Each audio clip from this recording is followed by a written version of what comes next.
And now we want to turn our attention to another important story, this one out of Troy. We've learned police have made an arrest in the deaths of a 19-year-old Lansingburg girl and her unborn child. Not only was Vanessa Milligan pregnant when she was killed last April, she was just days from giving birth.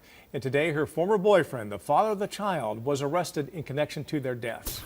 News 10 ABC's Amy Cutler was first to break this story this afternoon. She joins us live at the Rensselaer County Courthouse with the very latest. Amy, what can you tell us? Well, Elisa, we expect that suspect Gabriel Vega to be arraigned here first thing in the morning. Authorities say he was arrested earlier today in Albany. Now, I had the chance to speak with Vanessa Milligan's family, and they tell me this is what they'd been waiting for. I thought it had to be a mistake, it had to be. And it wasn't. It was a nightmare. Nathan Milligan describing the nightmare that has been losing his 19-year-old daughter, Vanessa, and her unborn child.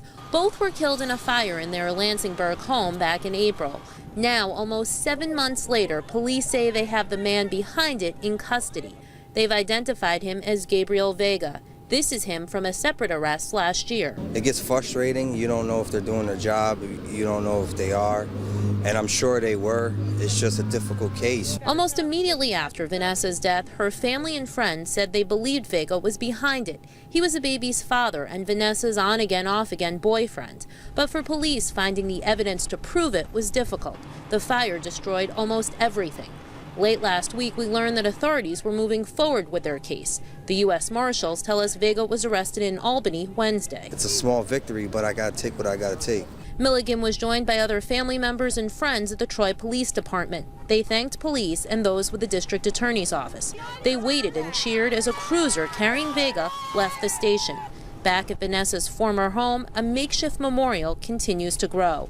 Those that knew and loved the teen still heartbroken. Do you believe that justice will now be served in this case? Oh yeah, I believe he'll never get out of jail again. I mean, his life is over. Now, the district attorney's office would not say what charges Vega will face. That's because that's part of a sealed indictment. I will, of course, be in court for that proceeding and have much more in later editions of News 10. For now, we're live in Troy. I'm Amy Cutler for News 10 ABC.